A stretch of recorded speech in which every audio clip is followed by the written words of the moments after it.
Hello everyone, I'm Leslie Cornwell, Certified Nurse Midwife with Empowering Midwifery Education. This section has to do with preventing and managing midwifery burnout. A legal disclaimer we put at the beginning of all of our presentations. This information is for general and educational use only. Everybody's situation is going to be different, and this is just to give you a perspective of different ways to look at midwifery burnout. Students will be able to verbalize in this course exactly what is burnout, what are the common symptoms, why is it impacting midwifery so much, and what can they do to help avoid it and get through it. So why is this topic so important?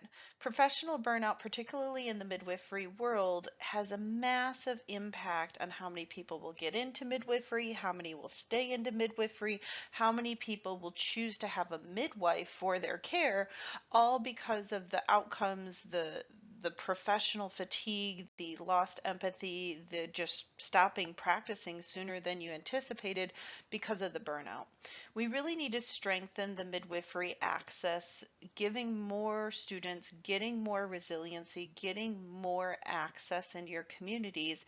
We need to help love our job, avoid burnout, and really practice as midwives the best we can. This is a topic that's very personal to me. I went through severe midwifery burnout back in 2017, and when I do my consulting services and I do education, I'm very, very passionate about helping midwives to get a good work-life balance, get a good boundary with their clients, a good business system, so we can really get to the root and cause of midwifery burnout. So let's get to the basics. What exactly is burnout? It's an effect of long-term stress. Everybody is different. 1 month of stress, 6 months of stress, years of stress, just some sort of sustained long period of stress. It's that constant go, go, go pace. You're seeing lots of patients, you've got rough outcomes, you're short-staffed, you're doing 20 roles at your home birth practice, your birth center, you're working at the hospital and they can't keep nurses and midwives and physicians, and you're being told to pick up extra shifts and take more patients on your clinic days and your call shifts than you can safely do or that you can emotionally handle.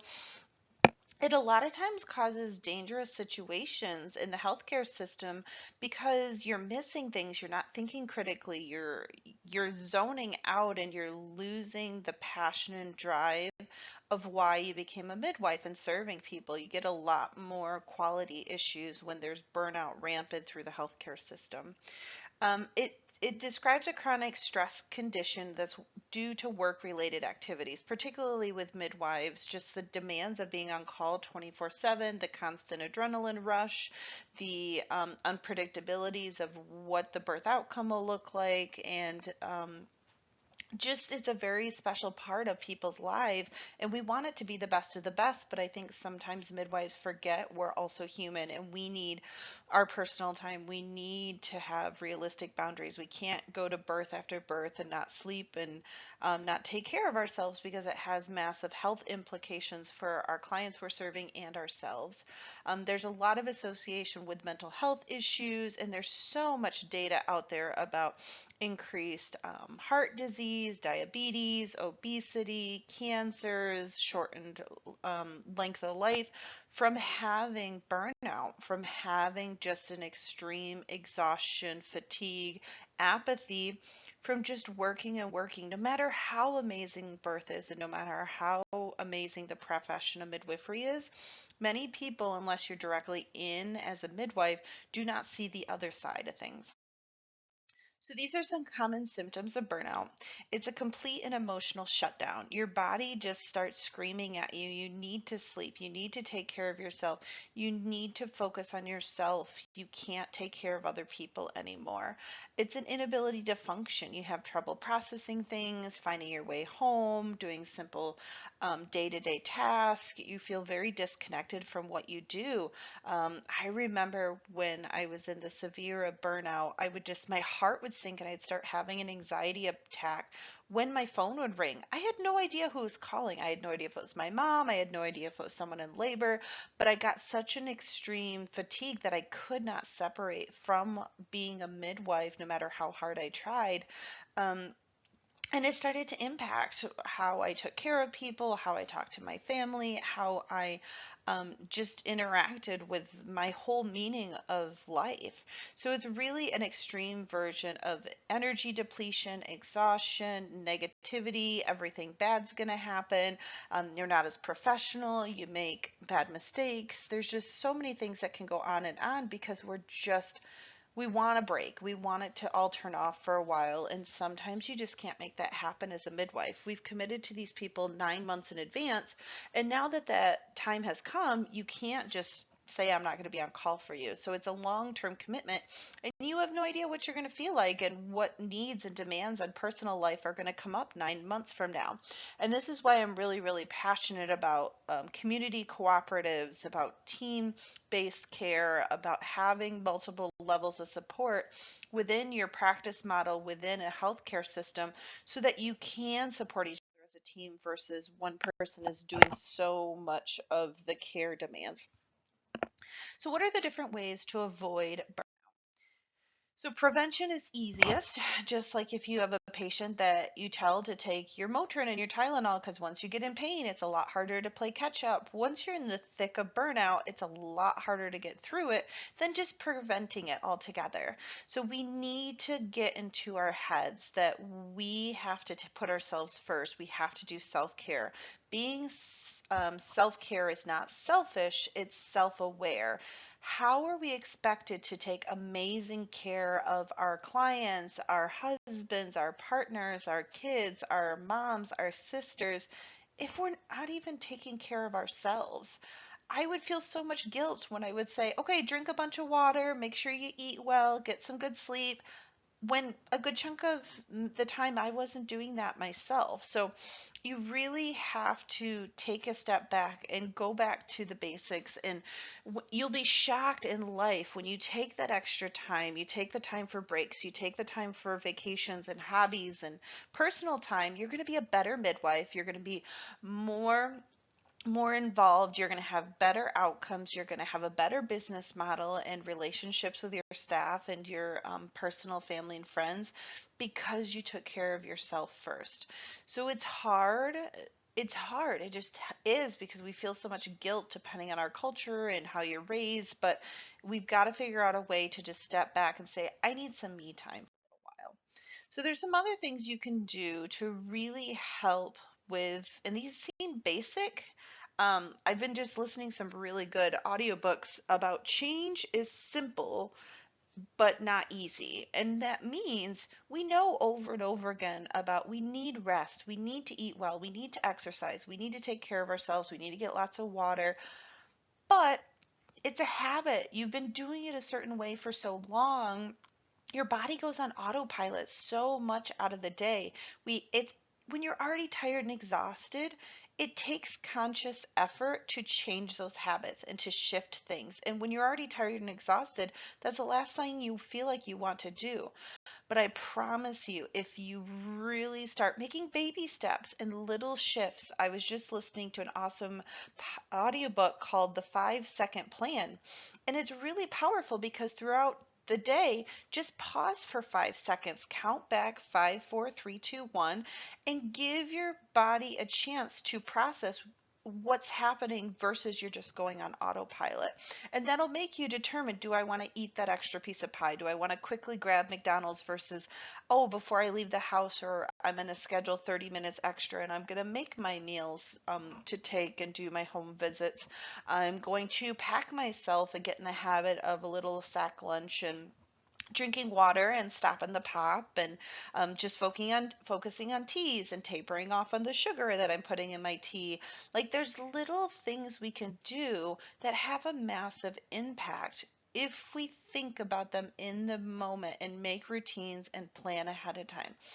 You can. I mean, there's so much data out there about exercise where people say all the time, I don't have time to exercise. I don't have time to exercise. But the data shows over and over again, you take the first part of your day, get up a little earlier, and take that 30 minutes to exercise, take some meditation, some journaling. The Miracle Morning is an excellent book that goes into this.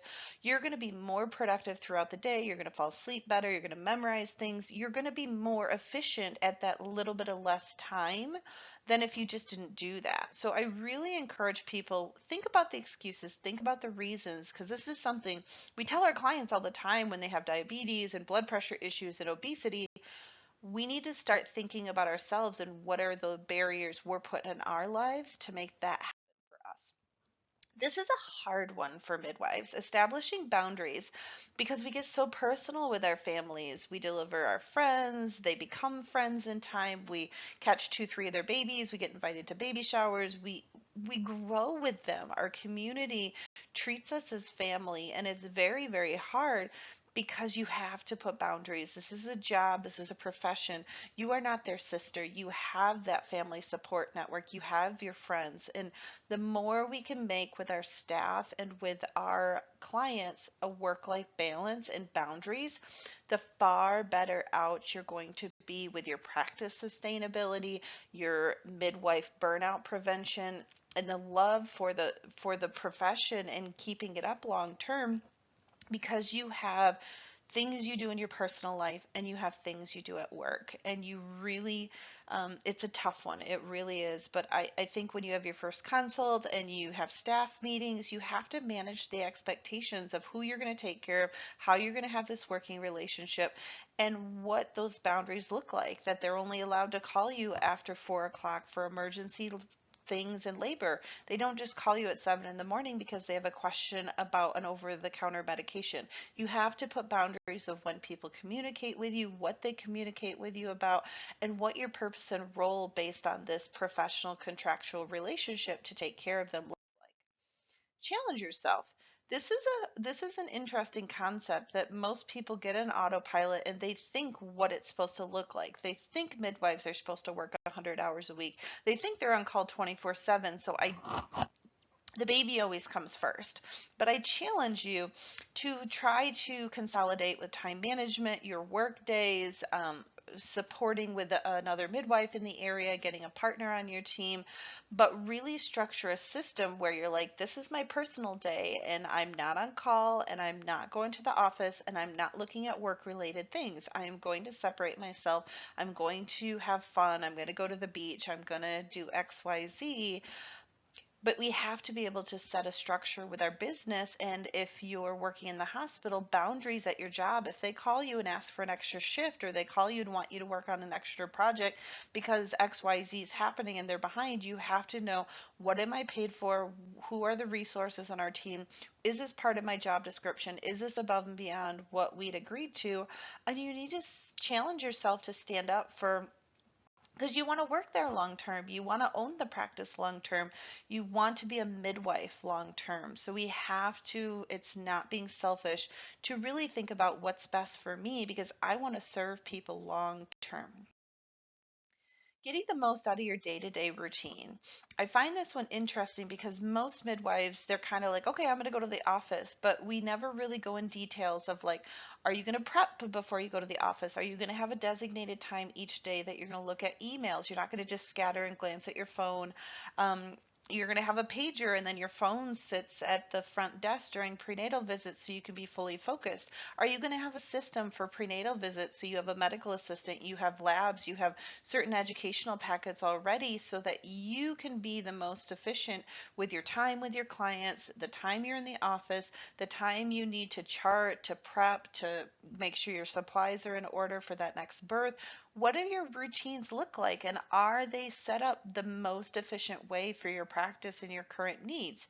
I bet there's a lot of things you could do to improve on this. So really analyze deep. Take the next couple weeks, write down everything you're doing, the nitty gritty stuff. How long do you take a shower? How long do you have some self care? Do you do a massage? Do you exercise? Are you having some family time? Are you having date night? How long are you at the office? How long do you see patients versus administration time? Are you blocking for administration time? We really need to look at the routines, and does it make the most sense for me to check my emails in the morning, lunchtime, at the end of the day. When are those blocks that it's key to be the most efficient, where you're not going to get interrupted? You can focus, you can get through things, you can not miss things. If you're reviewing labs, it may make sense to do it when everybody is out of the office and you're not able to say, oh, I took care of this, but you get distracted with something else. So we really need to just streamline, and this is something that's hard for midwives because there's so many things going on in a busy day. You get calls, people have questions, they're inquiring about your services, they're getting scheduled, your staff, your secretary has questions, you're working in the clinic and you can't find some supplies, and all of a sudden an issue problem comes up and you need to get them to the hospital right away versus now they're coming in labor and you got to reschedule because you've got to go do a home birth. Like, I can tell you 1,000 unpredictable things that can happen in a midwife schedule each and every day. But if we can make sure we've got backup plans, exit strategies, consistent routines of what we're going to do certain days of the week, you're going to get more efficient at the time that you have put to those things. So take some time to reflect. This is hard because most midwives are tired and exhausted, and every day, write an abundancy journal. Take 5 to 10 minutes. It doesn't have to be crazy complicated. Write down 3 things you appreciate and reflect on some of the good things and some of the bad things that happened today. And reflecting on those good things and how do I get more of that in my life, and looking at those near misses, those challenges. Was that something I could avoid? How did I handle that situation? Would I have handled it differently, or was it handled the best I could at for what I knew at that moment? So we need to not beat ourselves up and cause trauma in our life because of birth and client expectations of how things are going to go, and then it all of a sudden doesn't go that way because we can't control some of these circumstances that are happening. So you really want to take care of yourself. You want to be in the moment as best as you can. I think too many times when there's 1,000 responsibilities and there's so much going on, or the opposite, you're in extreme burnout, you just start shutting down. But I think it's important to have time to reflect on the goods and the bads, learn from the bads and grow from them, and enjoy and appreciate the good things in your life. Have a mentor. It could be a midwife mentor, it could be a business mentor, it could be a life coach, it could be a counselor, it could be a friend that you guys have a professional relationship and you're like, I need someone to hold me accountable, I need someone to vent things with, I need to have someone to get good sound advice on life, on my midwifery practice, on where I want to go, where I'm at, are they in line, someone to remind me of my goals and what I wanted to accomplish. Mentors and accountability coaches are absolutely phenomenal for midwives. Like when we do our business consulting services, I talk about the power of a counselor, a life coach, a mentor on your mastermind team because you need support. You need those people to lean on and help you and a different perspective. They're going to give you a different way to look at a challenge and help you find another way to solve this problem that you may not have thought of just because of your unique skill set and experience. So it's really good to have mentors. It's really good to have people that will challenge you, that will help you grow in a supportive environment, and help you to put those boundaries and to really keep you level headed with those challenging situations that bad birth outcome wasn't your fault. Based on what you told me, you handled everything correctly. After the moment, based on what you knew, you did a good job. Like we need to have those mentors to give us good, sound advice and just really talk and process through things that happen. And this is part of asking for help. You can ask for help from friends and family, but a lot of times they may just not understand. So asking for help from a professional, and we've listed a few of those that you can ask for help from, but sometimes just having more of a girls' night. I remember I'm not much for relationships. I'm not much for having girls' night, but I remember how good I'd feel, and I'd get in the habit once a month. I'm gonna have a girls' night. We're gonna do some wine and some art, and we're just gonna get together. We're gonna have the husbands watch all the kids. Like, whatever that asking for help looks like, it's getting together with your friends. It's reaching out. I need help within my practice. I need help. I need an office manager. I need a receptionist. I need to restructure. I need to step back. I need to take a break for a while. Like, I need help with the kids. I need help with laundry and I need help with XYZ. Like, we cannot be as midwives 1,000 different roles and responsibilities each and every day. You have to let go of some things. And so prioritize in your life. What is most important? What are you the best person to do? And what would be better to delegate to someone else so that you can focus on what you're best at? There's really good books about the 80-20 rule, where are you the most productive? Where is your zen? Where are you the most happiest? Where is an area of your life that only you can do it the best way? And then everything else, delegate. Everything else, prioritize. Everything else you can do with a supportive team around you if you just ask. So we just want to summarize. Being a midwife is one of the most amazing professions in the world. I truly, truly believe it. But it's also one of the most challenging professions in the world. We have so many layers of dynamics and complexities and things in the US and each state and around the world that no other profession has to deal with. We're taking care of people in the most exciting time of their life, and 1% of the time, it's the most traumatic part of their life. And so we have to be emotionally resilient. We have to run strong financial practices. We have to put boundaries at our hospital jobs and our work employment of what the role of a midwife looks like. Because if you start in a hospital clinic seeing 20, 30 people a day and you're behind on your charting and you never go home and you're delivering 6, 8 babies in a 24-hour period, you start losing that identity of why you became a midwife and how you're a good midwife and how can you serve the community the best. So midwifery burnout doesn't have to end your career. Sometimes it's a good thing. Sometimes crisis, if you let it and you grow and learn from it, creates opportunity. I personally know that. Crisis is a tough thing to go through, but after the fact of it and you learn from it and you grow from it, you can flourish and you can change how you do your midwifery support. Like, I rarely do direct clinical care anymore, but I'm still a midwife. I still midwife the midwives. I still support midwifery on the terms of why I became a midwife. I love to support women and empower women to be the best that they can, whether it's being a mom, it's catching their baby, it's being able to have more opportunities in their life to do whatever makes them happy. That's what I learned over time of why I became a midwife. And so each and every one of you, sometimes going to the basics and just saying, why did I become a midwife? Am I going in the right direction I want to be as a midwife? And if I'm not, what can I do about it? So there's different layers of burnout, but the most important thing I want to stress to everybody is you can prevent it. If you're in the thick of it, there's lots of help out there for you. And once you get through it, you will be better from it if you learn and grow from that challenging situation.